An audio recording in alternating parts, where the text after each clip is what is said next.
सर्वे सन्तु निरामया सर्वे भद्राणि पश्यन्तु मा कश्चित् दुःखभाग् भवेत्। ॐ शान्ति शान्ति शान्ति। बंदा गुरुपदकंज कृपा सिंधु नररूप हरि महामोहतम पुंज जासु वचन रविकर निकर। धन्य धन्य सतगुरु सुखदा महिमा कहे न जा। जो कछु कहो तुम्हारी कृपा मोते कछु न बसा मोते कछु न बसा।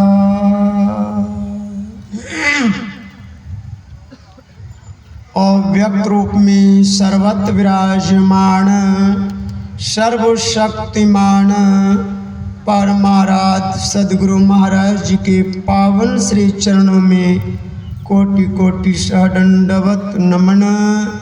व्यक्त रूप में अपने आवास में विराजमान परम पूज्य पादाचार्य श्री के पावन श्री चरणों में कोटि सहदंडवत नमन। मंचस्थ मुद मंगल में संत समाज के पावन श्री चरणों में कोटि सहदंडवत नमन। उपस्थित गुरुजन धर्म प्रेमी सत्संग प्रेमी महानुभाव समस्त ग्रामवासिय पूजनीय माताओं एवं भक्तिमती बहनों सभी को मैं नमन करता हूँ और निवेदन करता हूँ कि एक बार पुनः दोनों हाथों को उठाते हुए आशीर्वाद देते हुए सद्गुरु महाराज की जय घोष करें। श्री सद्गुरु महाराज की जय।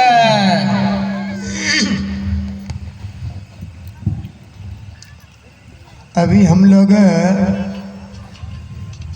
पवित्र ग्रंथ सद्गुरु प्रतिनिधित्व ग्रंथ सत्संग योग के प्रथम भाग से योग शिखो उपनिषद मंत्र को श्रवण कर रहे थे और वक्ताओं से संचालक महोदय से यह भी सुन चुके कि दो कर्ता का वार्तालाप है, एक सृष्टिकर्ता और एक संहारकर्ता। सृष्टिकर्ता परेशान हो गए, इसी परेशानी से वो बहुत दूर दूर तक गए। क्या परेशानी हुई? सृष्टि का विस्तार उन्होंने जीवों को सुखी के लिए किया। मानव सुखी हो जाए इसके लिए तरह तरह का व्यंजन जीव को उत्पन्न किया। जैसे आप बच्चे को सुख के लिए घर मकान धन संपत्ति अर्जन करते हैं, सुखी नहीं हुआ तब चाहिए एक ठो लाडली, उसकी सुंदरी चाहिए तो आपने बड़ी मकसद से बड़ी मेहनत से चुन करके विश्व सुंदरी ला करके दिया, लेकिन वो निकल गई छुछुंदरी। बेटा को भी परेशान, घर को भी परेशान। सोचते हैं कि पोता आ जाएगा तो सब ठीक हो जाएगा, फिर देवी देवता के पास माथा टेके, लेकिन वो भी नहीं हुआ। अंत में आप झक मार करके कहाँ जाते हैं? सज्जनों, ऐसे ही समझ लीजिए ब्रह्मा जी को। ब्रह्मा जी ही उत्पन्न किए सर्वश्रेष्ठ मनुष्य को, बड़ा योग्य है, आगे ही चलाएगा, लेकिन चलाएगा क्या? खाक, और उल्टे सबको झंझट में फंसा दी। ये सृष्टि का विस्तार देख रहे हैं केवल जीव को सुखी करने के लिए, लेकिन जितना सुखी करने का प्रयत्न किए उतना ही दुख में सब जीव चला गया। और इसी दुख से दुखी होकर के उनके पास गए हैं जिनके पास आगे नाथ न पीछे पगहा, बाल ने बच्चा, नींद पड़े अच्छा। जंगल में भी मंगल करने वाले महायोगेश्वर भगवान शिव जी के पास पहुंचे। ब्रह्मा जी को लगा कि इनके पास कुछ नहीं है, जंगल में भी ये मंगल करते हैं, स्वर्ग में भी खड़मंगल होता है, आखिर राज क्या है। और इसी राज को पूछने के लिए ब्रह्मा जी उनके पास गए और ब्रह्मा जी अपनी समस्या रखे हैं कि बहुत लोग कहते हैं ज्ञान, कुछ लोग कहते हैं ध्यान, कुछ लोग कहते हैं भक्ति, कुछ लोग कहते हैं शक्ति, आप क्या क्या मत है।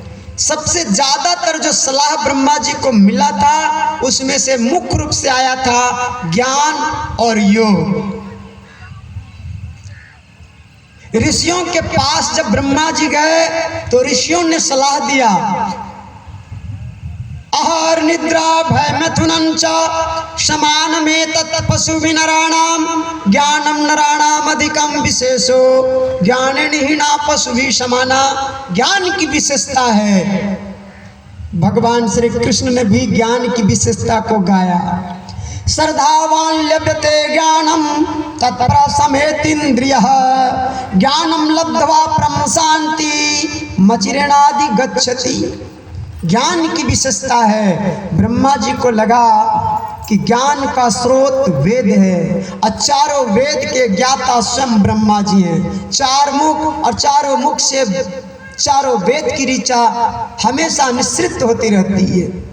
जब हम खुद परेशान हैं तो इस ज्ञान से जो दूसरे को पास जाएगा वो कैसे सुखी हो सकता है। और इसी संशय को दूर करने के लिए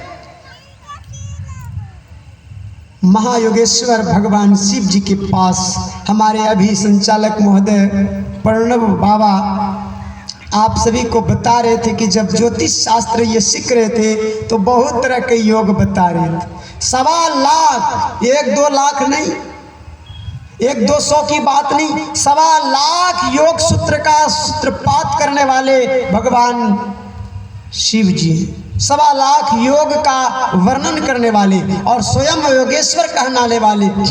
इसलिए उनके पास पहुंचे हैं कि आखिर वास्तविकता क्या है।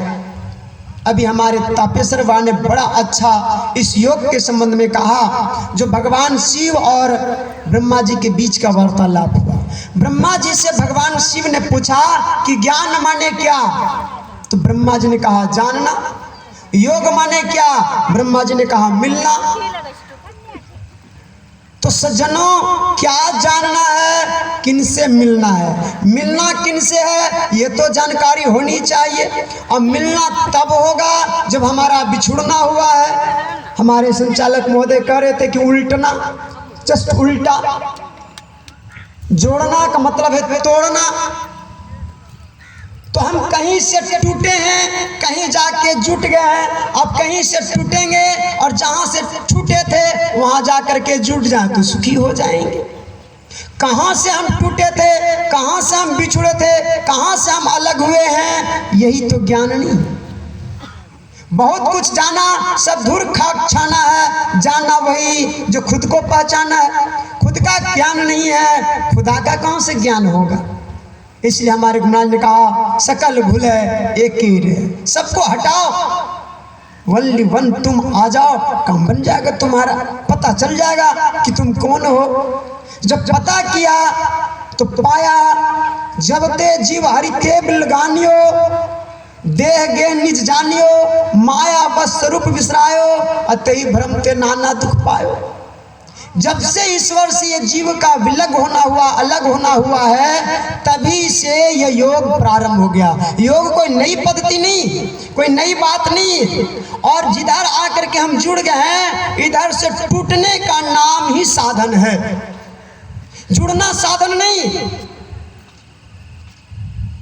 यदि शास्त्रों का सार देखिएगा तो सब जगह आपको तोड़ने के लिए कहा गया है, छोड़ने के लिए कहा गया है। जो तुम कर रहे हो उसको छोड़ो, नहीं छोड़ पाते हो, छोड़ने का जो साधन है उसी का नाम भजन है।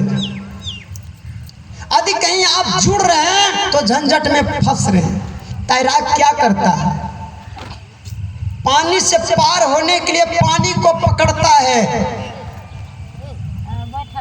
यदि पानी को पार करना चाहता है, पानी से बाहर निकलना चाहता है तो पानी को ही पकड़ना पड़ेगा, वो पानी में फंसने के लिए नहीं।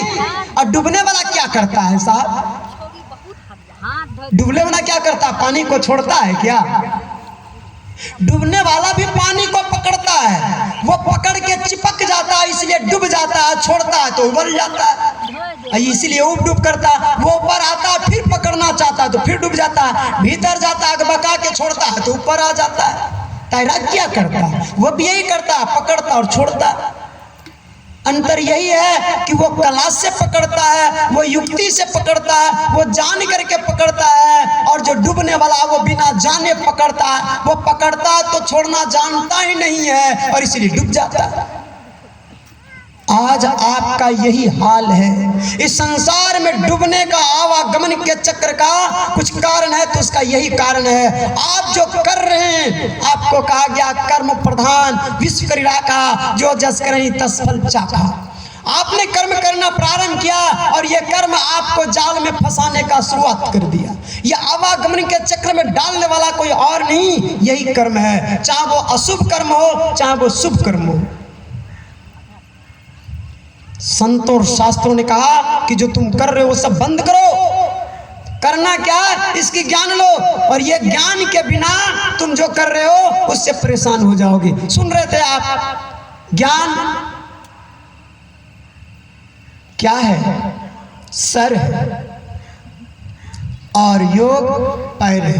बड़ा अच्छा कहानी कहे तो ज्ञान का मतलब सर। आप सर को क्यों मान लेंगे? क्योंकि ज्ञान का खजाना है एक बित्ता, एक खोपड़ी। और पैर को योग क्यों मान लें? क्योंकि बिना योग किए आगे बढ़ ही नहीं सकता। तो पैर को योग मानने में कोई अतिशयोक्ति नहीं। आपको पैर को योग मानना पड़ेगा। और पैर को वैराग भी माना जा सकता है, क्योंकि पैरों में राग नहीं है। आगे बढ़ा है तो पीछे वाले को ईर्ष्या नहीं है और आगे वाले को अहंकार नहीं है। उसको पता है पीछे वाले को कि हम अभी आगे बढ़ने वाले हैं, और आगे वाले को पता है कि हम पीछे होने वाले हैं। तो फिर किस तरह के राग होगा? कहाँ पर उसको अहंकार होगा? जिसको ये पता हो जाए संसार में कि हम यहाँ आए हैं, रहने वाला नहीं है, तो किससे वो पकड़ के चिपकेगा? पर ये तो ये आदमी का भ्रम हो गया है कि अब हम जाने वाला नहीं है, बस पकड़ करके हम मर नहीं जाएं, इसी व्यवस्था में लगे हुआ है। और जो इस व्यवस्था में लगा रहा वो शीघ्र मर गया। तो ज्ञान को वैराग, योग और सर को आप मान लिए। ज्ञान दोनों का मिलन हो गया तो अग्नि कुंड से बाहर हो गया। बड़ा अच्छा कहानी हमारे बाबा ने भी कहा, तपेश्वर बाबा ने, कि एक अंधा और लंगड़ा। ये अंधा कौन और लंगड़ा कौन? आग कहाँ लगी है, कहाँ हम फंसे हुए हैं? सज्जनों, संतों ने, शास्त्रों ने कहा इस संसार को ही नगर कहा, और इस दुखा अग्नि का लपट कहाँ नहीं है। संसार के कोने कोने में चले जाइए। हमारे आचार्य श्री तो कहते हैं कि तुम चाहे भाग के एवरेस्ट की चोटी पर न चले जाओ, ये दुखा अग्नि वहां भी धधक रही है। संत कबीर साहब ने सर्वे करके कहा, तन घर सुखिया काहू न देखा, जो देखा सो दुखिया। कहाँ तक सर्वे किया? कहा अब दुखिया, भूपति दुखिया, तपसी को दुख दुन्ना हो। इस लोक की बात छोड़ो, परलोक तक की भी बात कहा उन्होंने। ब्रह्मा विष्णु महेश्वर दुखिया, जिन यह राज चलाई हो, सबके सब दुखी हैं। यह दुखाग्नि लपट सब जगह है। पर इस दुखाग्नि से बचा कौन? जो ज्ञान और योग दोनों को अपना लिया। अंधा के कंधा पर लंगड़ा चढ़ गया तो इस अग्नि से पार कर गया। ये अंधा कौन? ये अंधी जवानी जिसके पास जोश तो है पर होश नहीं है। करना क्या है?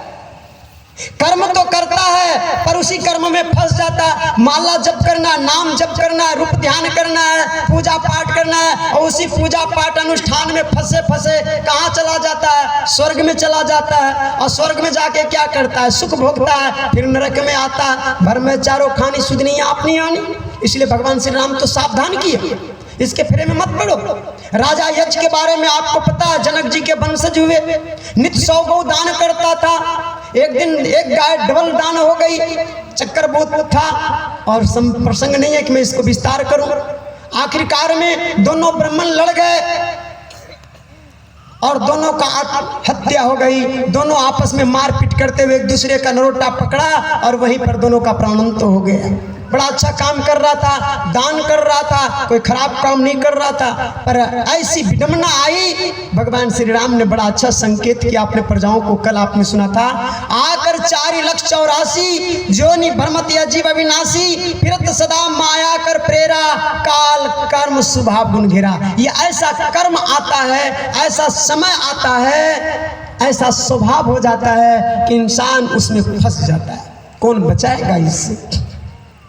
दोनों का प्रांत होता है। आकाशवाणी हुई, राजन तुम्हारे सामने 2 ब्राह्मण का हत्या हो गया, 2 ब्राह्मण का मृत्यु हो गया, तुम्हें ब्रह्म हत्या का पाप लगा और तुम अजगर के तरह बैठा रहा, तुम मर के अजगर हो जा। सज्जनों, राजा चिल्ला उठे, प्रभु त्राहिमाम, मैं निर्दोष हूं। कहा, राजा का क्या कर्तव्य होता है? प्रजा की रक्षा करना, ब्राह्मणों की रक्षा करना, और तुम्हारे सामने 2 ब्राह्मण का हत्या, और तुम्हारे कारण न तुम दान करता और न ब्राह्मण मरता। और दान दिया था तो डबल तुमने दान कर दिया। कारण क्या था? नहीं था वो छोड़ दीजिए। जो भी समस्या आई, समस्या से फंस गए। आप यज्ञ करते हैं, अब यज्ञ करता पंडित जी मांस खा करके आए हैं कि मंत्र गलत पढ़ रहे हैं, तो परिणाम तो गलत होगा ना, उसका फल कौन भोगेगा? राजा युधिष्ठिर कोई साधारण महापुरुष नहीं, भगवान कृष्ण के समय में अभी सुन रहे थे यज्ञ की बात। सोपत जी से घंटा बजा नहीं, हेलो, अनुष्ठान किया लेकिन नहीं हुआ। हेलो, कितना बड़ा यज्ञ किया और यज्ञ का फल क्या मिला? घर में गृह प्रवेश कर रहा था, सोचा संकट टल जाएगा, बाबा लोगों को बुला करके सत्संग करा लें, हेलो, यज्ञ करा लें, अनुष्ठान करा लें, इसीलिए न करवा रहा था। बुलाया था, एक से एक महात्मा आए थे, गृह प्रवेश करवा रहे थे, यज्ञ अनुष्ठान करवा रहे थे, और गृह प्रवेश किए कि जंगल प्रवेश कर गए। कर्म तो आप करते हैं लेकिन इसी में आप फंस जाते हैं। कैसा चक्कर हुआ कि सब के सब मारे गए। यही यज्ञ का फल है। क्या यज्ञ में दोष था? करता बहुत समस्या है सज्जनों, कर्मकांडों में बड़ा झंझट है। यदि मंत्र शुद्धि नहीं हुई तो झंझट है, तन शुद्धि नहीं हुई तो झंझट है, वस्तु शुद्धि नहीं हुई तो झंझट है, और मन शुद्धि नहीं हुई तो झंझट है। थोड़ा सा मन में विचारा, आखिर तो डोम का डोम है ना, अब फंस गया चक्कर में।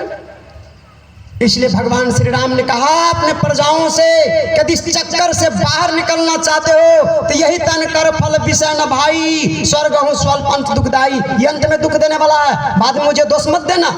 नर्तन उपाय विषय मन देही, अपलटी सुधाते सठ पिछले ही। वो मूर्ख है जो ऐसे उत्तम शरीर पा करके भी और यही विषय को भोग करके सुख पाना चाहता है। इस सुख लेस मात्र भी नहीं है, यह केवल भासता है।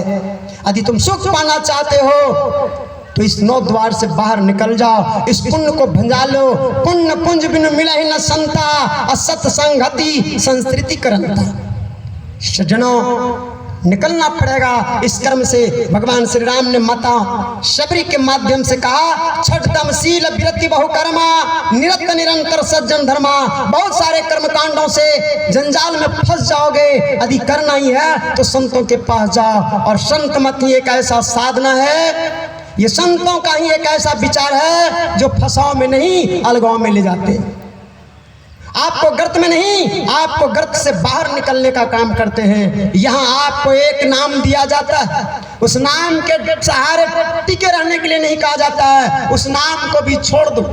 वैराग जो मनुष्य की विशेषता है, यही तो वैराग की विशेषता है मनुष्य की। बाकी तो सब में है, पर वैराग किसी में नहीं है। और जिस मनुष्य में वैराग नहीं है, चाहे वो कोई भी हो, बाबा जी हो चाहे बाबूजी हो, वो जेल घुसेगा और निकलेगा। चाहे सरकार का जेल घुसे कि चाहे परमात्मा का जेल घुसे।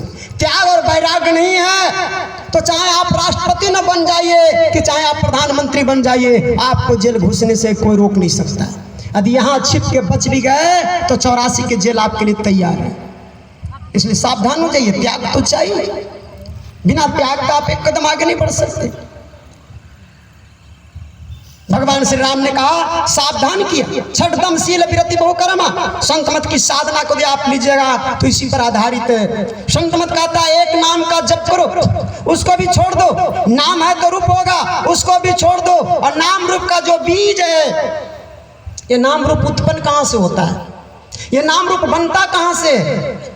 आपका शब्द आएगा बिंदु से, आपका शरीर भी जो 3.5 कुंटल का बना है वह भी एक बिंदु से ही बना है और कुछ से नहीं बना है। इसी बिंदु से आप पूरा देख रहे हैं। इसलिए कबीर साहब ने कहा बूंद समाना समुद्र में, यह जाने सबको समुद्र समाना बूंद में, बूझे बिरला को।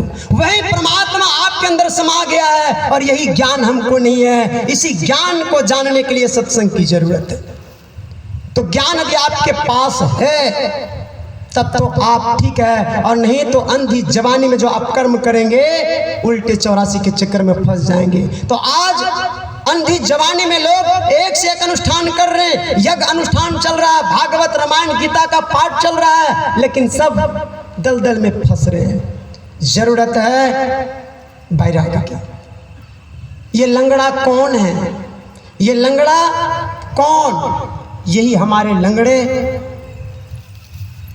बुजुर्ग लोग हैं, हमारा शास्त्र है, हमारे ज्ञानी जन हैं। आज घर में भी महाभारत हो रहा है, घर में भी परेशानी है, तो इसका मुख्य कारण ये है क्योंकि नौजवानों का पास तो जोश है पर होश नहीं है, और इसलिए अपने मनमानी, अब हम क्या बच्चा हैं, हम अपना निर्णय अपने से ले सकते हैं और जाकर के ठुकरा के ले आते हैं या किसी के साथ भाग जाते हैं, और जब नाक को दम होते हैं तो कहते हैं हमरो अधिकार है कि नहीं? अधिकार तो तुम पहले ही खो दिए। जोश तो था, जाकर के दूसरे के साथ भाग गए, जो बचपन से पाला पढ़ाया लिखाया वो सब गायब हो गए। आज जब नतीजा पड़ रहा है, जब होश हुआ है, तब आता है पैर पड़ने के लिए। जवानी का जोश हो और बुढ़ापे का होश हो तो निश्चित है कि आपका सुखमय जीवन होगा, और नहीं तो भविष्य आपका दुख में हो जाएगा। जरूरत है कि आज जवानी का जोश में इन वृद्धों का कंधे पर बैठाना, अर्थात अपने गुरुजनों का, अपने माता पिता का, अपने शास्त्रों का आदर करना। जब तक आपके कंधा पर, जब तक आप उनको श्रद्धार्य नहीं करेंगे, आप इस दुख से नहीं बच सकते। भागेंगे तो जरूर, लेकिन आग में ही जाकर के गिरेंगे, और देख रहे हैं आग, लेकिन भाग नहीं पाएंगे। शास्त्र तो ज्ञान देता है लेकिन कुछ कर नहीं पाता है। गुरुजन भी के पास ज्ञान है, लेकिन वो क्या करेंगे जब तक जवानों का जोश नहीं मिले। यदि जवानों का जोश मिल जाए, बुढ़ापों का सम्मान मिल जाए, तो निश्चित है कि आपका बिगड़ा हुआ भी काम बन सकता है। एक छोटी सी कहानी, मात्र 2-3 मिनट का है, बस एक कहानी का बड़ा अच्छा पुष्टि करेगा जो हमारे नौजवान साथियों को प्रेरकदायक हो जाएगा। एक गांव में एक लड़के की शादी लगी, पक्की हो गई बात, सब तैयारी हो गई। कन्या पक्ष से शर्त आया कि हमारे यहाँ जो बाराती आएंगे उसमें कोई बूढ़े बाबा नहीं आएंगे। ऐसे भी लोग जानते हैं, नौजवान थे, सब ने सब स्वीकार कर लिया। कहा ऐसे भी बूढ़े बाबा क्या करेंगे, जहाँ बूढ़न के संग वहाँ खर्चा के तंग, और जहाँ युवा के संग वहाँ बजे मृदंग, वहाँ तो नाचना गाना मंगल गीत करेंगे। ये बूढ़े बाबा वहाँ जाके क्या डिस्टर्ब करेंगे। स्वीकार कर लिया सबने, बूढ़े बाबा से कोई पूछा नहीं। जब बाराती जाने की बात आई, नाना साहब जिद पड़ गए। नाना कहते मेरे एक नाती, हम तो बाराती जबे करेंगे। सजनों, अब बात बिगड़ रही थी, लोगों ने कहा ऐसा करो, नाना मानेंगे नहीं। अब बूढ़ों को मनाना बड़ा तकलीफ की बात है। कहा नाना मानेंगे नहीं, क्या करे? कहा नाना से कहो कि जाना तो है लेकिन बाहर नहीं निकलना है, चुपचाप गाड़ी में बंद रहेंगे। नाना ने कहा ठीक है, मुझे बाहर देखना क्या है? अरे देखेंगे नहीं तो कम से कम सुनेंगे तो क्या होता है। नाना को शर्त के अनुसार से एक डिक्की में बंद करके ले गए। शादी विवाह रस्म सब पक्की हो गई। जब बेटी की विदाई की बात आई तो बेटी बाप ने कहा कि पहले मैं परीक्षण करूंगा, तुम्हारे पास सामर्थ्य क्या है कि हमारी बेटी को तुम पालन कर सकोगे, सुरक्षित रख सकोगे। कहा क्या सामर्थ्य देखना चाहते हो? कहा बताओ तुम्हारे पास क्या सामर्थ्य है? कहा बहुत सामर्थ्य है। कहा कितना सामर्थ्य है? कहा बहुत सामर्थ्य है। क्या देखना चाहते हैं? युवा थे, जोश में थे, क्या लगता है? कहा ठीक है, 10 ठो को बुलाया, कहा इधर आइए। गांव के किनारे ले गया। काई नदी जो देखते हैं ना, विशाल नदी, ये भी गांव 3 नदी से घिरा हुआ है, सुन रहे थे। तो इस नदी को देखते, इसको दूध से भरो और बेटी को लेकर के जाओ। कहा ये कैसे संभव है? कहा तुमने तो कहा बहुत सामर्थ्य है, तो भरो इसको। सज्जनों, युवा थे, सब ने सब कहा ये संभव ही नहीं है, ये कोई शर्त है? तुम कुछ से कुछ रख लेते हो शर्त। अनाप शनाप बातें बढ़ गई, बात पूरी तरह से बिगड़ गई। कहा तुम्हारी बेटी घरे में सड़ेगी, हमको बहुत बेटी मिलती है, मिलेगी। युवा थे, कुछ से कुछ बोले। लड़की बाप तो सहनशील, वो सह लिया। कहा जब तुमको लड़की बहुत मिलेगी तो लड़का भी बहुत मिलेगा, जाओ। चला। कहा जब चलना ही है तो अब नाना को कहा डिक्की में गर्मी में बंद करके रखे हो, निकालो बाहर। गया नाना के पास, कहा नाना बाहर निकलो। कहा क्या हुआ, हो गई शादी? बोला हाँ शादी हो गई। कहा दुल्हन आ गई? बोला नहीं दुल्हन नहीं जाएगी, दुल्हन घरे में रहेगी। कहा क्यों? अरे शादी किए हैं और दुल्हन लिए बिना घर जाएंगे तो लोग क्या कहेंगे? इज्जत प्रतिष्ठा है कि नहीं? अंग्रेजी में कहावत है, wealth is loss, nothing is loss, health is loss, something is loss, character is loss, all thing is loss. अरे धन गया तो कुछ नहीं गया, स्वास्थ्य गया तो कुछ गया, लेकिन इज्जत प्रतिष्ठा चला गया तो बचेगा क्या? क्या कहेंगे गांव के लोग कि गया मुंह लटकाए आया? का इज्जत प्रतिष्ठा की बात छोड़ो, धन जाने की बात करते हो। अरे इतना धन की उतना पूरा गांव में भी मिलके नहीं देख पाएंगे। ये बार बार शर्त रखता है। अब शर्त रखा है कि दूध से नदी को भरो और तब बेटी को लेकर के जाओ। कभी संभव है? का बेवकूफ। छोटी छोटी बातों के लिए कोई अपना धन छोड़ के जाता है, अपना परिवार छोड़ के जाता है, कोई परिवार से टूटता है। कहा छोटी बात है, कहाँ से इतना दूध लाइएगा? कहा दूध की क्या जरूरत? कुछ बूढ़ा ने कहा और कहा जाके बेटी बाप को कह दो कि मेरा दूध तैयार हो गया है, आप जल्दी से नदी का पानी खाली करो, हम दूध गिराएंगे। सज्जनों नौजवान तो सब थे ही, तुरंत जोश में आ गए, बेटी बाप के पास गए। कहा बाबूजी? बोले हाँ। बोले दूध व्यवस्था हो गया है, दादाजी सब दूध के व्यवस्था कर दिए हैं, आप जल्दी से पानी खाली कीजिए, हम दूध गिराएंगे। क्योंकि हमारे दादाजी का ऐलान है कि हम दूध को पानी में नहीं मिलाते हैं, बच्चों को तो फ्री में पिलाएंगे पर दूध पानी में नहीं गिराएंगे। हम एक नंबर किस्मत गोवाला हैं, वो पानी मिलाने वाले गोवाला नहीं है। इसलिए आप जल्दी से नदी का पानी खाली कीजिए, हम दूध गिराएंगे। बेटी बाप का माथा खनका। कहा इसका जवाब तो हम पीछे देंगे, पहले हम तुम्हारा गाड़ी का डिक्की चेक करेंगे। सज्जनों पहुंच गए और आकर के जब गाड़ी का चेक किया गया तो वो बूढ़ा बाबा सुरक्षित पाया गया। उस बूढ़े बाबा का चरण छुए, माथा टेके और तब कहा कि अब आप हमारी बेटी को ले जा सकते हैं, क्योंकि आप जैसे जहाँ सुजन समाज हैं, आप जैसे जहाँ ज्ञानी जन का आदर है, सम्मान है, वहाँ हमारी बेटी सुरक्षित है। याद रखिएगा सज्जनों, आपका ज्ञान मिल जाएगा स्कूल कॉलेज से, आपको धन मिल जाएगा संसार से, पर इज्जत प्रतिष्ठा और कैरेक्टर और आपका संस्कार नहीं मिलेगा, क्योंकि आपका संविधान ऑर्डर नहीं देता है। आपके संविधान किसी स्कूल कॉलेज में पढ़ाने का ऑर्डर नहीं देता है कि धर्म को पढ़ाया जाए।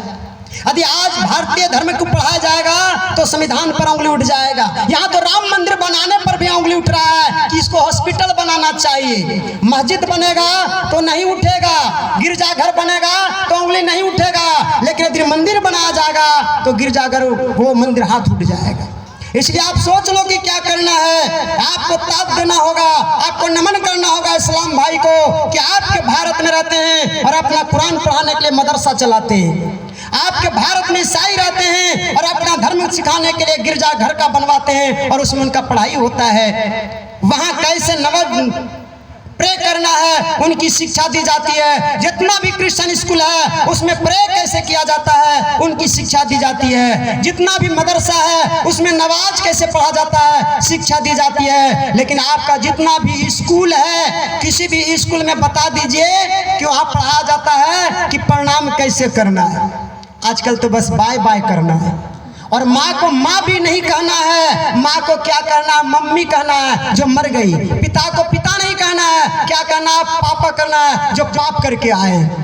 आपकी संस्कार आपसे लूटी जा रही है। शिक्षा का विस्तार हुआ लेकिन संस्कार का नहीं, और बिना संस्कार के आप न सुखी होंगे और न किसी को सुख दे सकते हैं। इसलिए 3 चीज याद रखेंगे हमारे नौजवान साथियों, शिक्षा, संस्कार और संगति, तभी आपकी होगी सदगति, और नहीं तो दुर्गति आपके खाता में भरा पड़ा हुआ है। आगे बातें बढ़ाना उचित नहीं होगा। इसलिए ज्ञान और योग की बात को विस्तार से, अध्यात्म ज्ञान की चर्चा गुरुजन के श्रीमुख से सुनेंगे।